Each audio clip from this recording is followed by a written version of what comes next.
प्राप्त। मीराबाई पग गुरुबाद मीरा नाची रे। तो भगवान गाने से, नाचने से और रोने से मिलते हैं। स्तुति क्या है, प्रार्थना क्या है? तो मम गुण गावत पुलक शरीरा, गद गद कंठ नयन वह नीरा। अब बड़े भाव से कहेंगे, तुम्हें माता च पिता तुम्हें, और मन कहीं और रहेगा तो भगवान की प्राप्ति नहीं होगी। भगवान कहते हैं कि मेरी स्तुति करते हुए नेत्रों में अविरल अश्रु हो, कंठ गदगद हो और भरोसा मेरा हो, तभी प्राप्ति हो सकती है। बाह्य जगत की जरूरत नहीं है, अंतरंग मन जो है तो द्रवित होना चाहिए।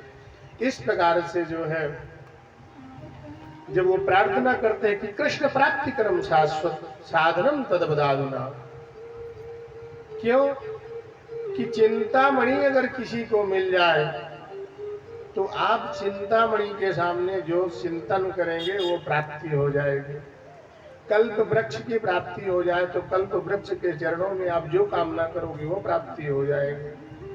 पर अगर सद्गुरुदेव भगवान प्रसन्न हो जाए, प्रेक्षति गुरु प्रीता वैकुंठम योगी दुर्लभ, जो योगियों को दुर्लभ वैकुंठ है, अगर सद्गुरुदेव भगवान प्रसन्न हो जाए तो वो भी सहज में दे देते हैं। तो सूत जी महाराज बताते हैं शौनकादि ऋषियों को कि एक समय राजा परीक्षित को जो श्राप प्राप्त हुआ तो वो कथा श्रवण के लिए पहुंचे। उस समय सुखदेव जी महाराज वहां आते हैं भागवत की कथा सुनाने के लिए। तो देवता लोग अमृत का कलश लेकर के आ जाते हैं और कहते हैं कि प्रभु ये कथा अमृत हमें पिला दीजिए और इसके बदले में परीक्षित को अमृत पिला दीजिए। बोले अमृत और कथामृत की विशेषता क्या है? अमृत सरल वस्तु नहीं है, भगवान को 4 अवतार धारण करने पड़े अमृत प्राप्ति के लिए। कच्छप रूप धारण करके मंदराचल पहाड़ को अपनी पीठ में धारण किया, हरि अवतार धारण करके भगवान ने उसका मंथन किया। धनवंतरी अवतार लेके अमृत कलश प्रकट हुए और मोहिनी अवतार धारण करके भगवान ने देवताओं को अमृत पिलाया। तो 4 अवतार हुए। इतना सरल अमृत नहीं है, पर वो अमृत मिलता किसको है? जो पुण्यात्मा होते हैं, जो इस धराधाम में यज्ञ जप तप दान आदि करके शरीर छोड़ने के बाद जब स्वर्ग जाते हैं तो उनको अमृत प्राप्त होता है। अब वो अमृत जब तक उनका पूर्ण रहता है सुख ऐश्वर्य भोगते हैं और बाद में पतन हो करके पुनः मृत्यु लोक में आ जाते हैं। और कथामृत की क्या विशेषता है? बोले कथामृत का दरबार खुला है। कोई हो, पापी हो, पुण्यात्मा हो, अजितात्मा हो, दुरात्मा हो, कोई भी आए और भगवान के दरबार में कथा सुने तो शनै शनै उसके ज्ञान की वृद्धि होती जाएगी, कल्मश नष्ट होते जाएंगे। इस प्रकार से जो है दोनों की विशेषता है। तो सुखम नत्ता वदन सर्वे स्वकार कुशलासुरः, देवताओं ने सुखदेव जी को नमन करके जब ऐसे कहा तो सुखदेव जी महाराज ने उनको कथामृत नहीं दिया। उस समय परीक्षित जी को लग रहा था कि ये अमृत विघ्न उत्पन्न हो गया मेरे कथामृत में। क्यों नहीं दिया? क्योंकि अभक्तास्तास्य विज्ञाय न ददौषा कथामृतम। देवता लोग अभक्त थे, भक्त नहीं थे, उनके हृदय में भक्ति नहीं थी, व्यापारी बन के आए थे। तो व्यापारियों को भगवान की कथा नहीं प्राप्त होती। आएंगे, सुनेंगे, सुन के चले जाएंगे और जैसे कपड़ा झाड़ के यहाँ धूल माटी यहीं छोड़ के चले जाते हैं वैसे कथा भी यहीं रह जाती। बोले बाल कृष्ण लाल की जय।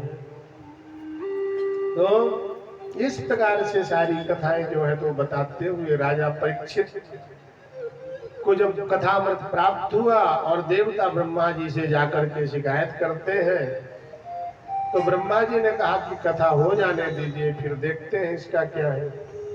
तो ब्रह्मा जी ने जब जाकर के तराजू में सप्तलोक में तोला तो देखा कि धर्म कर्म यज्ञ जप तप आदि वो साइड में हो गए और भागवत कथा जो है तो सर्वोत्तम हो गई।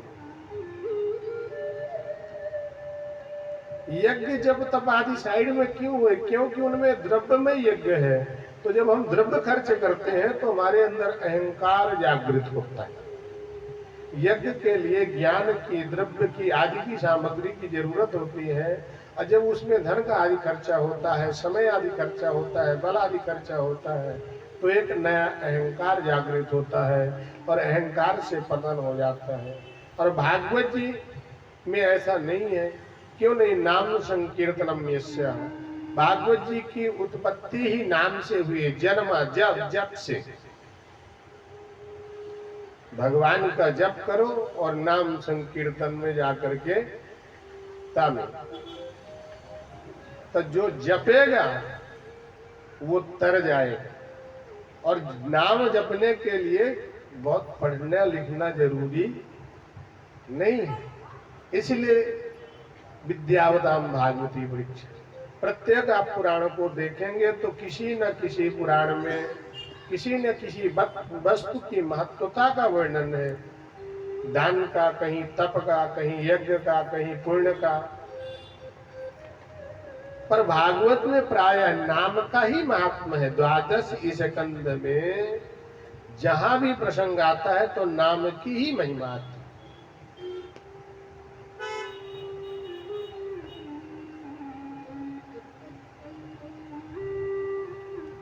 परीक्षित जी का उद्धार होता है। ब्रह्मा जी जो है तो भागवत को जो है सर्वोत्तम बताते हैं।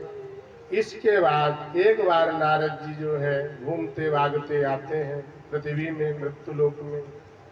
और जब वृंदावन में जाते हैं तो वृंदावन में जाकर के एक देवी जी को दुखी देखते हैं। और जब दुखी देखते हैं तो जाकर के पूछते आछते हैं। भक्ति महारानी जो है तो अपना परिचय देती है कि हम भक्ति रीति ख्याता, मैं भक्ति हूँ। उत्पन्ने द्रविड़म सा वृद्धिम कर्नाटके गता, मैं द्रविड़ में उत्पन्न हुई, कर्नाटक में जो है बड़ी हुई। महाराष्ट्र गुजरात में पाखंडियों ने मुझे बहुत कष्ट दिया, वृंदावन में गई तो तरुणी हो गई।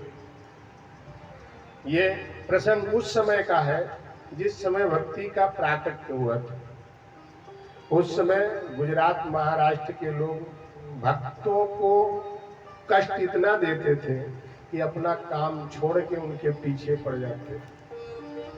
पर भगवान ने इन बंजर भूमियों को पवित्र करने के लिए गुजरात में 2 संतों को प्रकट किया, जलाराम और नरसिंह जी, जिन्होंने उस बंजर भूमि को पवित्र कर दिया।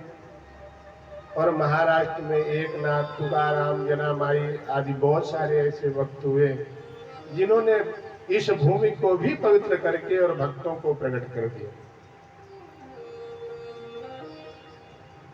तो नारद जी बेचारे दुखी होकर के बद्रिका आश्रम की ओर पहुंचते हैं और वहां जाकर के जो है तो उनकी मुलाकात होती है सनकादियों से। तो सनकादि जब देखते हैं नारद जी भगे चले जा रहे हैं तो पूछते हैं, इदानीम शून्य चित्तोसी गत वित्तो यथा जन तवेदम मुक्त संगस्य अनोचितम वद कारणम। हे नारद जी, आप कहाँ जा रहे हैं? आप ऐसे विचलित हैं जैसे किसी कंजूस का पुटकी में बंधा हुआ धन गिर गया हो तो वो व्याकुल हो। तुम महात्मा लोग तो ऐसा कोई धन रखते नहीं। हमारो धन राधा, हमारो धन राधा, श्री राधा श्री राधा, हमारो धन राधा, श्री राधा श्री राधा, परम धन राधा राधा राधा राधा राधा, परम धन राधा राधा राधा राधा राधा, जीवन धन राधा राधा राधा राधा राधा, जीवन धन राधा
ताली सेवा करते हुए।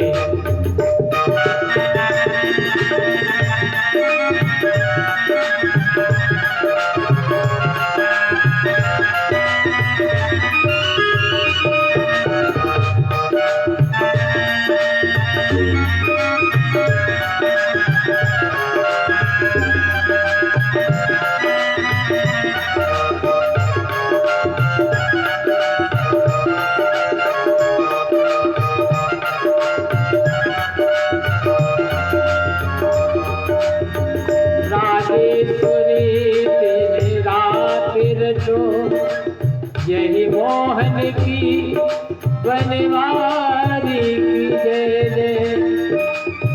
या बोलत दोनों या बोलत दोनों, बोलो श्री बाके बिहारी की जय जय।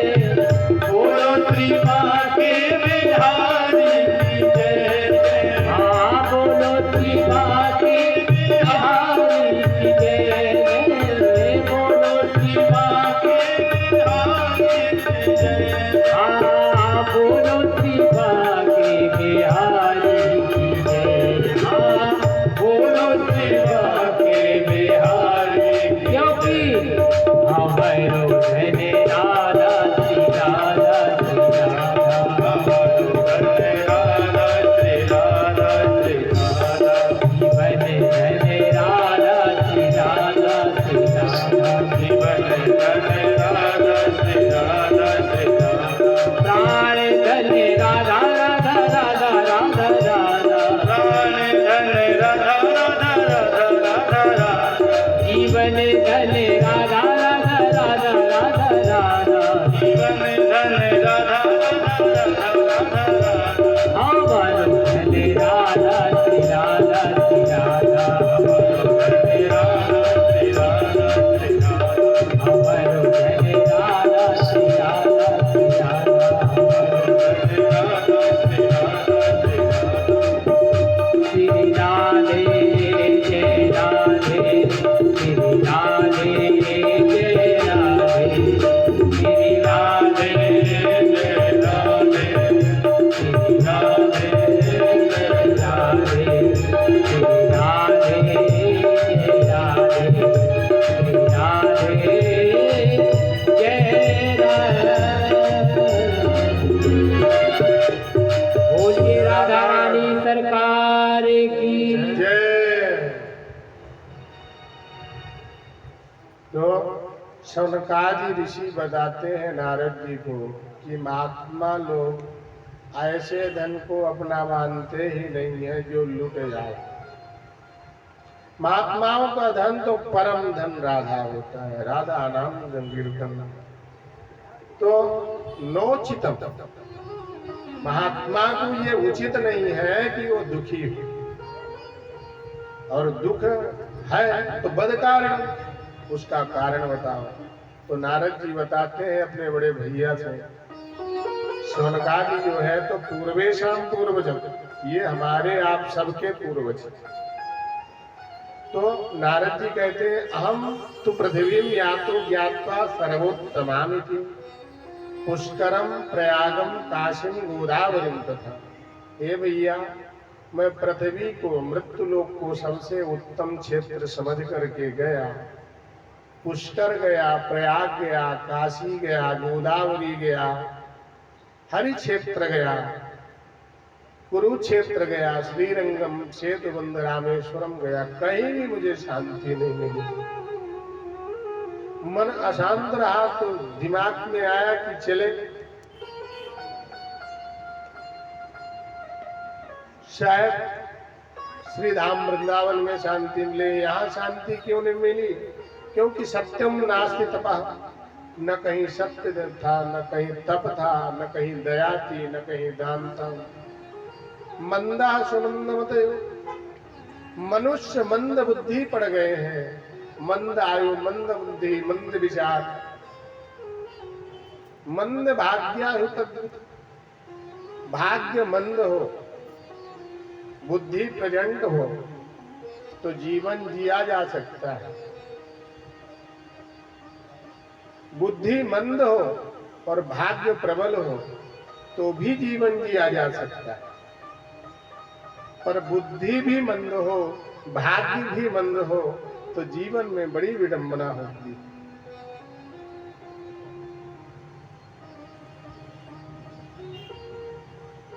पाखंडा निर्तः संतो विरक्ता सा परिग्रह।